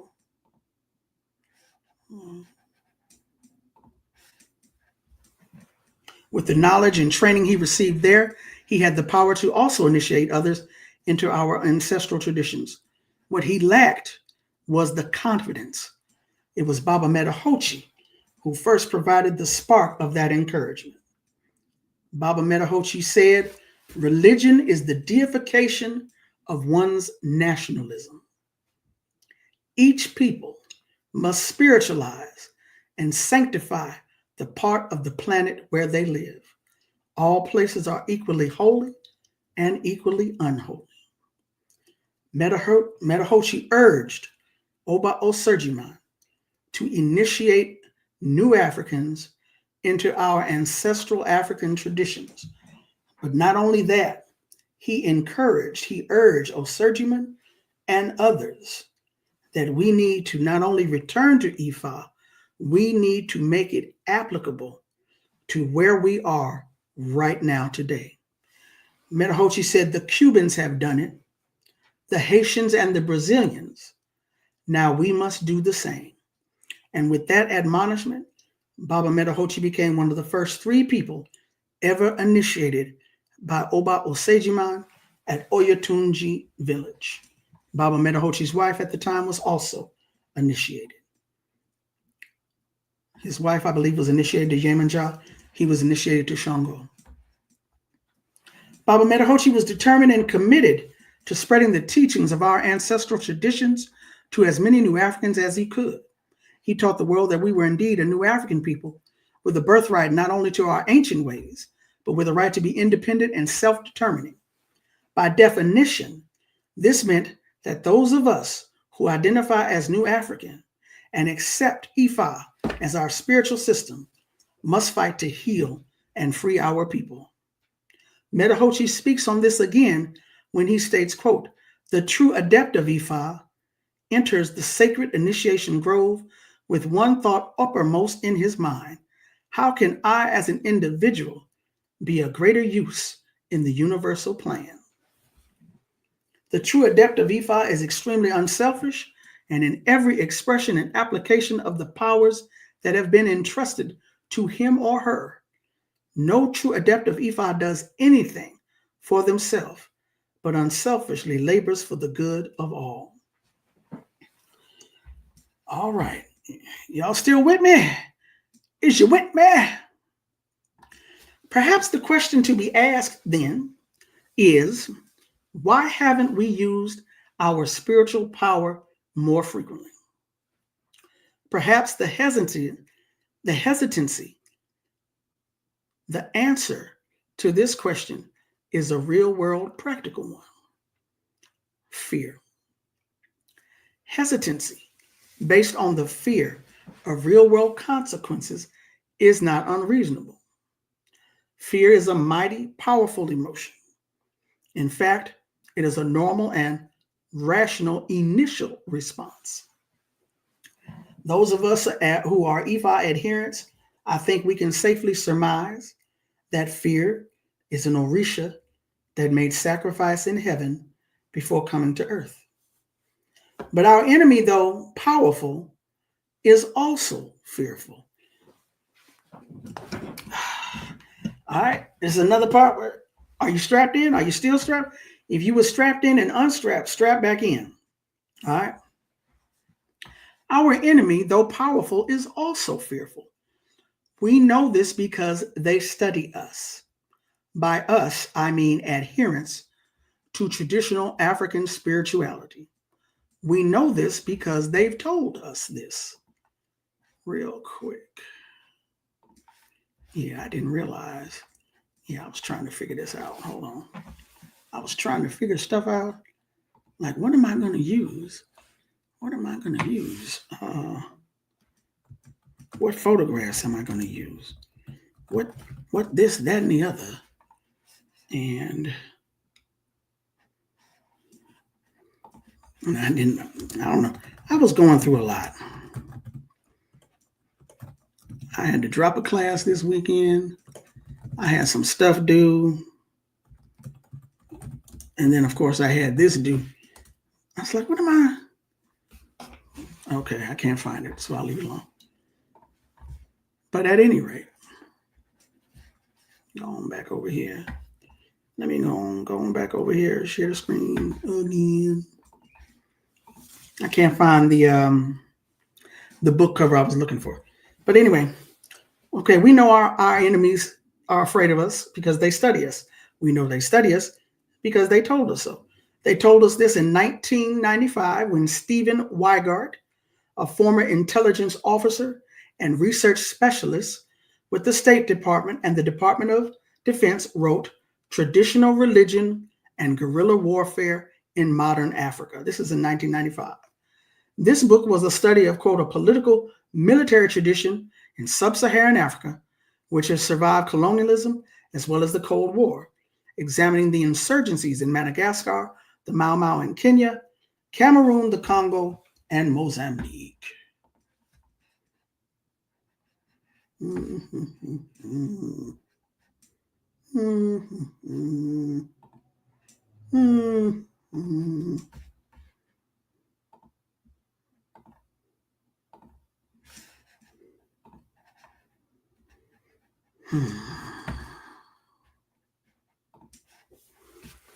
They told us 4 years before that. So 4 years before Stephen Weigart's 1995 book, Traditional Religion and Guerrilla Warfare in Modern Africa, our enemy told us that they study us. The Maryland State Police compiled a confidential report entitled The Black Liberation Army, Understanding, Monitoring, Controlling. I told y'all to keep your seatbelts on. The Black Liberation Army, BLA, is described in this document as a splinter group of the Black Panther Party that originated in 1971 on the East Coast and was comprised of two factions, one loyal to Black Panther Party founders Huey Newton and Bobby Seale, and the other faction loyal to Eldridge Cleaver, former Minister of Information of the BPP. Did they get some things wrong? Some things mixed up? Probably. Is their interpretation off? Maybe a little. The point being is that it exists. Okay? The report, which states it is comprised of publicly available sources, provides what it calls, quote, strategic assessments of two key entities, Asada Shakur and the Yoruba influence. I told you to stay strapped in. Here's where I start to chuckle. Anyway, the report states, quote, Black radicals with African names may very well have adopted some aspects of a Yoruban, I hate that word, lifestyle. A look at Yoruba culture can give law enforcement personnel some ideas about the lifestyle of these revolutionaries. I hate that word Yoruban. The word is Yoruba. Yoruba. I have never heard anybody say Yoruban, Yoruban, Yoruba. Okay, that's just my little pet peeve. Anyway, moving right along. In her book Asada, an autobiography, New African revolutionary Asada Shakur states that she chose her middle name, Olubala, as a point of pride of being in the Olubala tribe of the Black Liberation Army. Members of this tribe included Twyman Myers, whose name was Kakuyan Olubala. If you're familiar with Asada's story, you know her daughter is named Kakuya. Twyman Myers, Kakuyan Olubala, killed in a shootout with the FBI and the NYPD. Melvin Kearney, known as Rima Olubala, who died trying to escape from the Brooklyn House of Detention. Anthony White, Kimu Olubala, who successfully escaped from the Brooklyn House of Detention, but was later killed in a shootout with the NYPD. And Woody Green, Changa Olubala, who died in the same police shootout as Kimu Olubala. Also, that book, what's the name of that book? An American Family. An American Family by Santee Elijah Holly. He talks about Lumumba Shakur and Zaid Malik Shakur, who, they had changed their name to Shakur because of their father, who was a Muslim. But as members of the Black Liberation Army, they too had Olubala names, were part of the Olubala tribe. Kuwasi Balagoon, another member of the Black Liberation Army, also gave law enforcement pause. Balagoon, a Yoruba name, translated as warlord. That's not what it means, but that's the translation. Anyway, was absolutely committed to utilizing guerrilla warfare in order to achieve revolution and Black liberation. He escaped from prison twice and was suspected of assisting in Asada's liberation from prison and was eventually convicted of bank robbery and murder in actions tied to Black liberation. As noted above, the confidential report, based on public sources, is seeking to understand the mindset of certain BLA soldiers. To this end, it states, and I'm quoting now, in Yoruban culture, all things are imbued with life force. People are both who they are and what they may or might have been. The dead are not dead. They will return from the afterworld to live through the flesh of the descendants. Note, this is not my note, this is their note. This reluctance to see death as final can be noted when dealing with Yoruban suspects in armed and dangerous situations. The report goes on to talk about who the Babalawo is in Yoruba culture, noting the presence of palm nuts or a flat surface with powder on it may denote a Yoruban household. Okay, I'm sorry. They also state that when it comes to the dwelling place of a suspect, law enforcement personnel should be mindful that the presence of unusual leaves or plants growing inside or outdoors, the cultivation or presence of yams, and a shrine for deceased ancestors may indicate Yoruba influence. So them spider plants and them snake plants that you got in your house. Anyway, our enemy, a formidable one, studies our movements for liberation here in the U.S. and national liberation struggles on the continent of Africa as well. Yet and still, we should not let this worry us. Our enemy is a formidable one, but we should not have fear. That's a hard one. I know that. I know that I should not have fear. I know that that is a hard one. And I also get reminders at times. You're not supposed to be afraid. Oh, yeah, that's right. And I go on and do what I'm supposed to do. We should have no fear. I mean, if Revolutionary President Fidel Castro of Cuba can survive 634 assassination attempts by the CIA to die of old age, we should be fine. Some people say 634 assassination attempts. Somebody else said it was 800. I don't know. All I know is the man died of old age. We know that EFA works. We know that EFA tells us to struggle. We know it provides remedies for our protection and success. We know that it is a mighty weapon that can change the course of history. We should also know that we will be protected. EFA, a 12,000-year-old system, has the power to mend our broken world and provide protection and relief to new African people here in the United States. The authority and will to take up this work is within each of us. Temples in Los Angeles, Washington, D.C., Dallas, Texas, and elsewhere have begun. We need no one's permission. We needn't wait any longer. The time is now. Won't you join us? It is our duty to fight for our freedom. It is our duty to win. We must love each other and support each other. We have nothing to lose but our chains. That's Assata Shakur from 1973. Wow, that's a lot. I'm going to see if I can. Okay, I'm going to. Should I put? I tell you what I'm going to do. I've got all of these. What do you call them? What are these things called?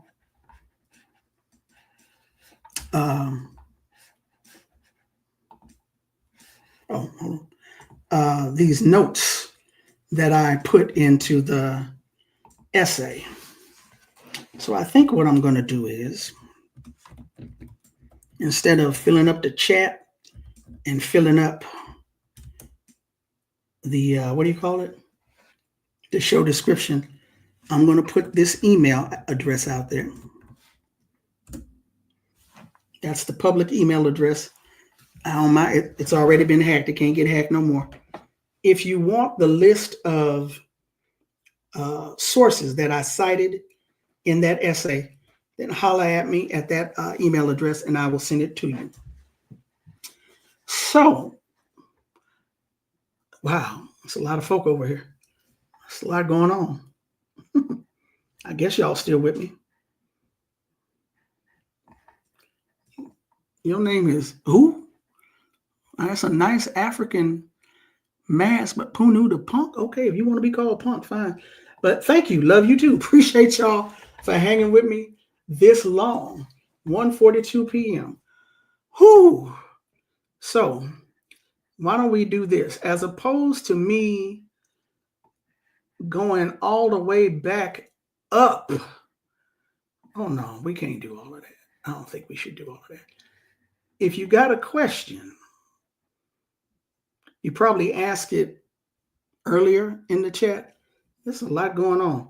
Why don't you just re-ask your question over here in the chat? It's not just questions. I keep greatly shakur. Put it over here in the chat and I will get to it. All right. Salute, comrade. I appreciate that.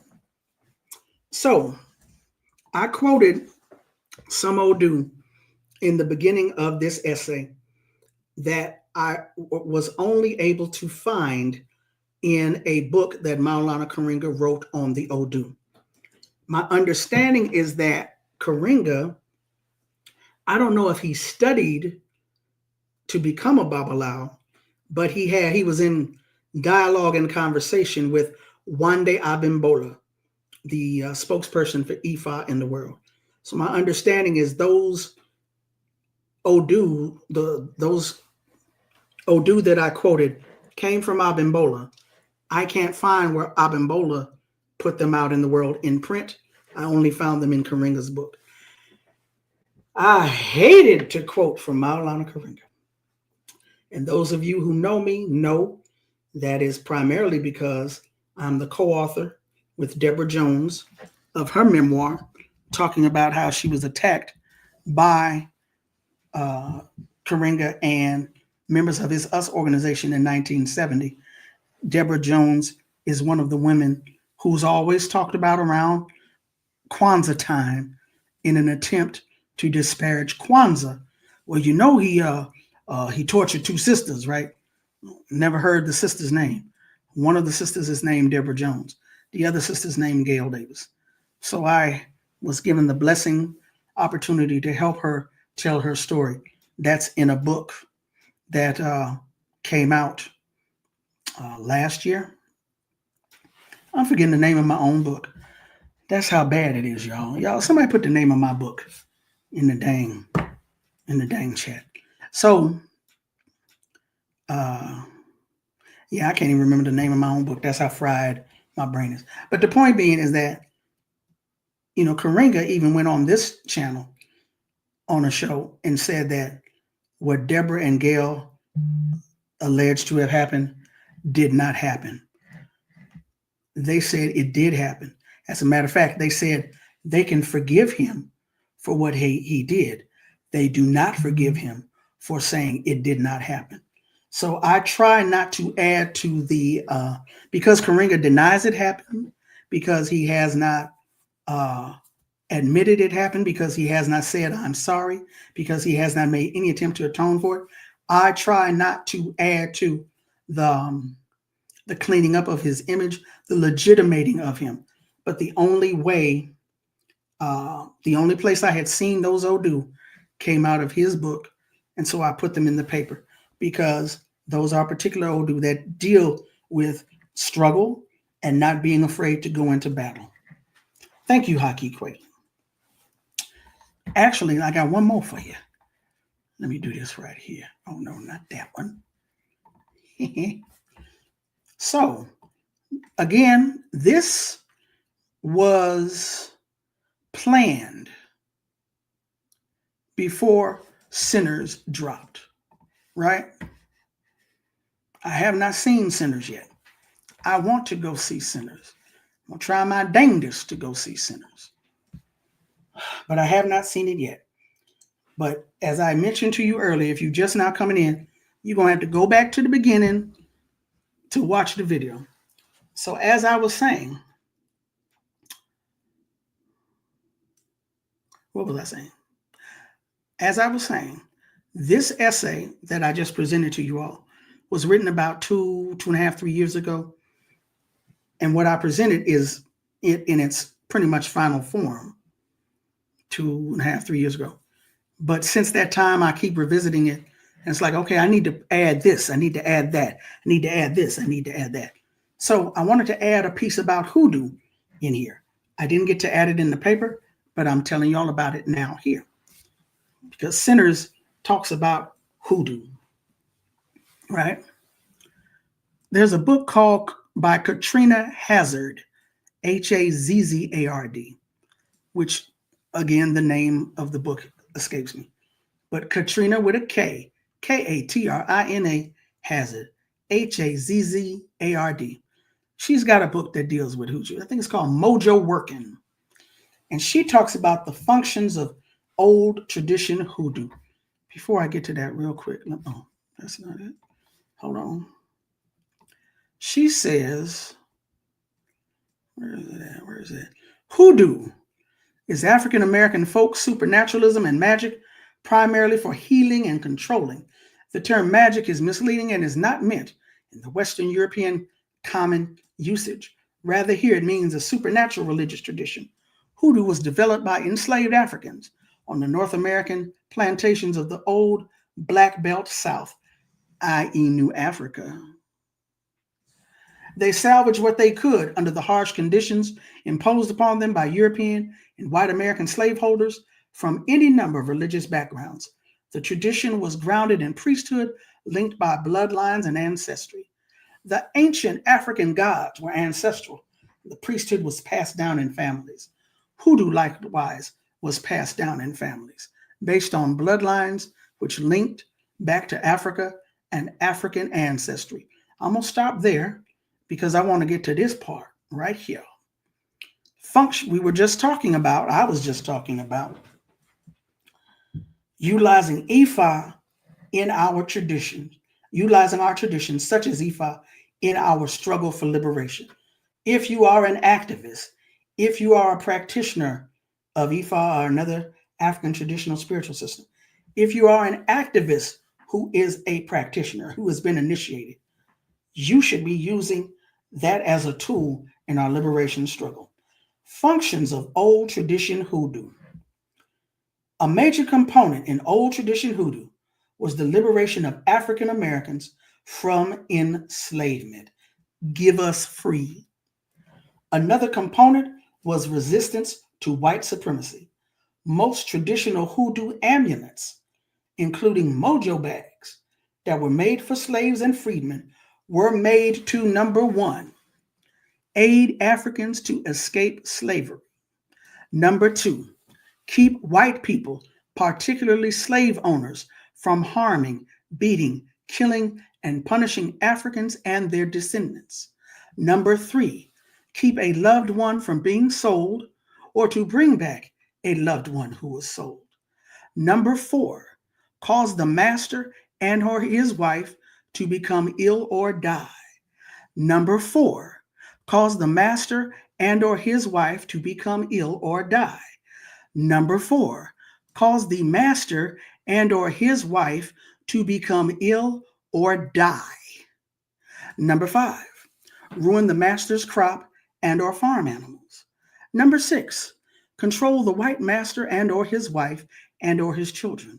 Number seven, healing and medical care. Number eight, procuring food. Did I mention number four, cause the master and or his wife to become ill or die?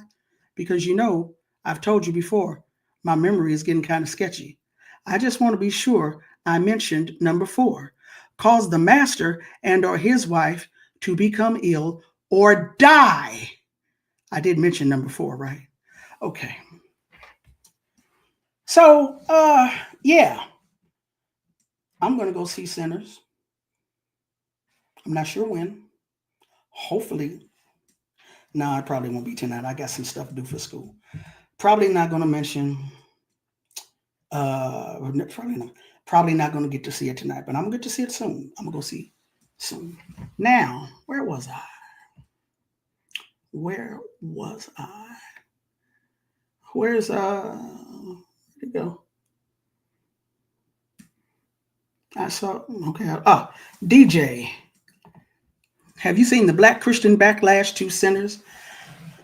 I've been following stuff online about it. I also know that a lot of our Christian churches that were set up after enslavement were set up by priests and priestesses and hoodoo workers. I think is it the Kojic Church of God in Christ? I told you my memory.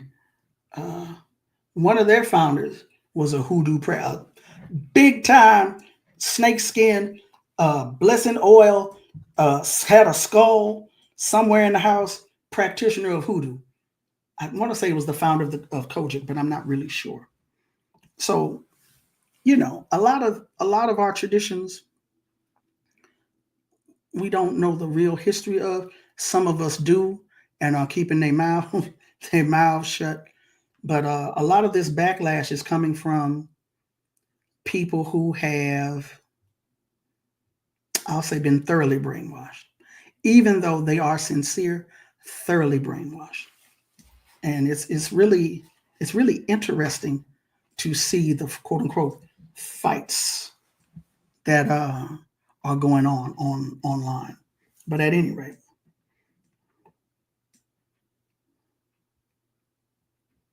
there it is. Thank you, sir.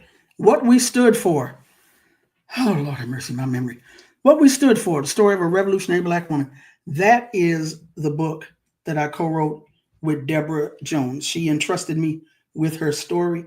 The body is all hers. I just put the shea butter on it. Give us free. So yeah, you know, that's what African tradition teaches. God, not Jesus, but God is your ancestor. We all came from God, right? God is an ancestor that we call on. But everybody in the world calls on God. It's a long line to wait in. That's why you have deities, orishas, and your ancestors. Hopefully, to break through all of that and get you some relief. The Pentecostals, yeah. See, I've been I've been a heathen since I was 18. Kojic, Pentecost. I don't know who is who and what is what. I came out of the AME Church, African Methodist Episcopal. I can't even tell you what AME Zion is. So I don't know who's who is what's what. I just know that one of these major denominations or church groupings in our community, the founder was a hoodoo man. I think they call him a two-headed man, right?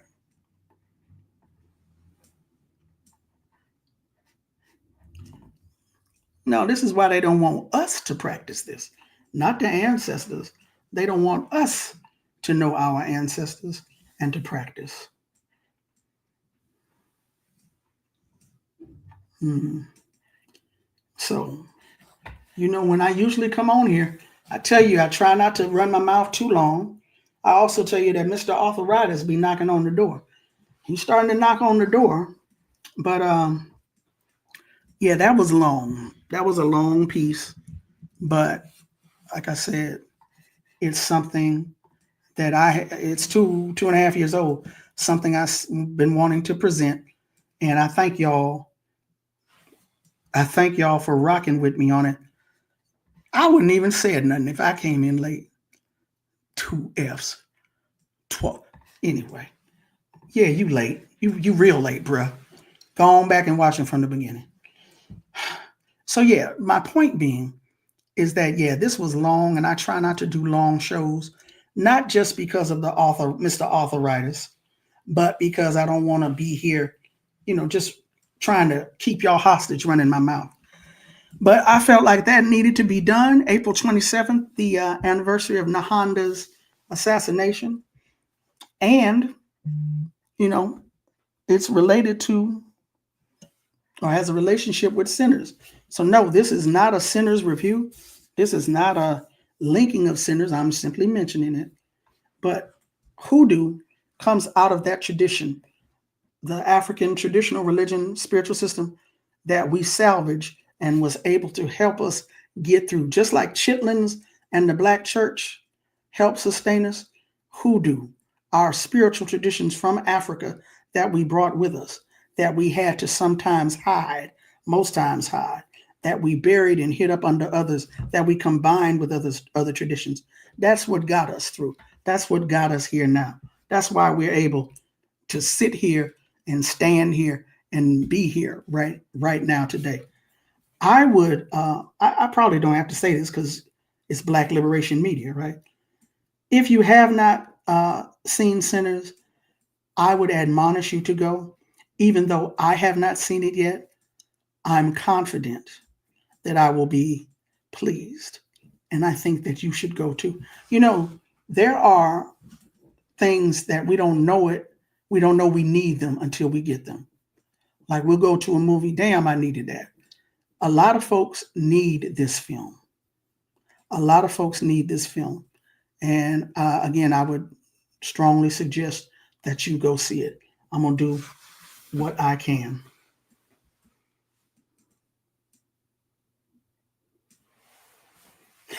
He would rather, okay. Guerrilla warfare and direction from me as a member of the Hebrew Israelite bloodline only comes from and through Hamashiach. Hopefully I pronounced that correctly. Sasha also appreciate liberation theology amongst other tools. My thing is use your tools. If you have a spiritual tradition and you know something is wrong, you know something is off about this world, you should use it for that. And today I talked about Ifa. Let me also say this about Ifa. Let me also say this about African traditional spiritual systems such as voodoo, Voudou, such as the Akan tradition. These traditions are individualized. There's a saying in voodoo, the homie in voodoo, Bogbo Wanishe, everyone has a destiny, everyone has a purpose. That's very, very personal. That's very, very individualized. My point being, as I went over in the document, we know, even though Ifa speaks to us as individuals, what it is that Tonda Sizwe needs to do to be healthy and happy and what have you, and successful. Ifa divination has been sought by kings for their kingdoms, by mothers and fathers for their families, by villages. It can be used for collective prosperity, collective healing, collective protection. It has been used for collective healing, prosperity, and protection. Those of us here within the U.S., more of us need to come together. More of us need to call on our priests to utilize this for our collective healing, protection, success, preservation, etc. That's all I'm saying. That's all I'm saying.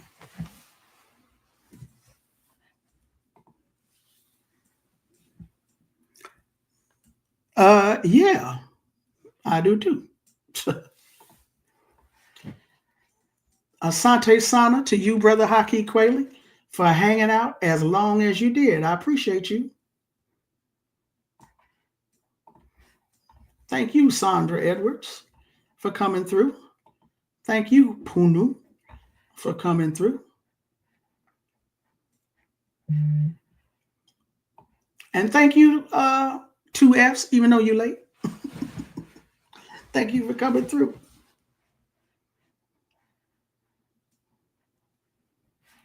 Let's see.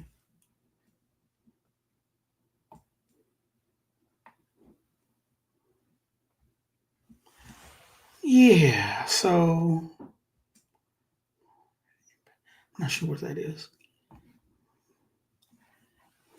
All right, so if y'all ain't got no other questions, uh-oh, where'd it go? Okay, well, let's do that one. You are welcome. So if you got no other questions, comments, or concerns, I'm going to go answer the door because Mr. Arthritis is knocking on it. Good Lord. Anyway, last call, y'all. I had asked why so many Nigerians demonize Ifa rituals, but I guess colonization is the answer. Child, them Christians up in Nigeria is running amok. I hear they all over Ghana too.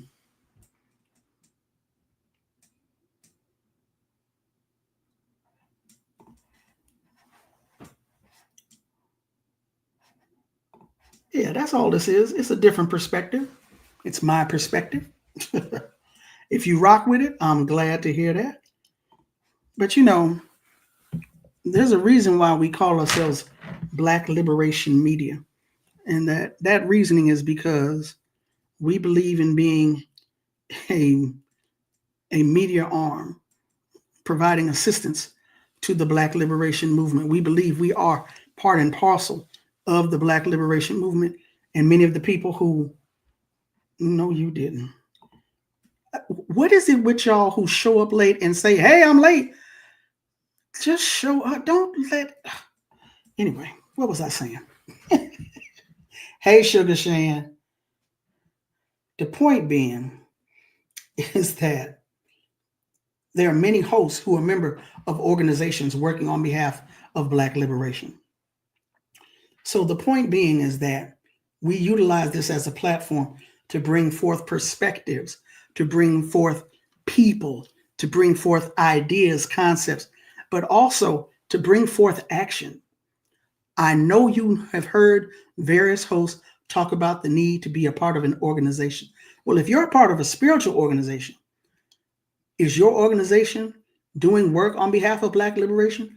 Are you trying to ease the suffering, either currently, presently, or long term, of Black people? That's one way you can get involved. Or you can join a strictly political organization and get involved. The point being is that, I'm putting forth this perspective, but this perspective is calling on practitioners of a spiritual system to do something with their spiritual system. All right.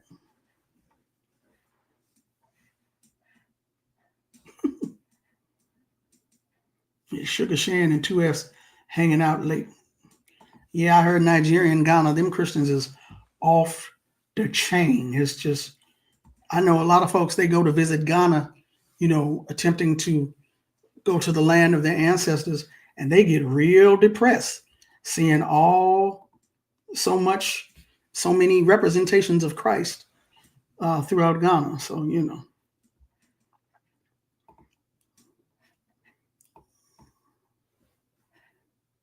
Yeah, rewatch gang.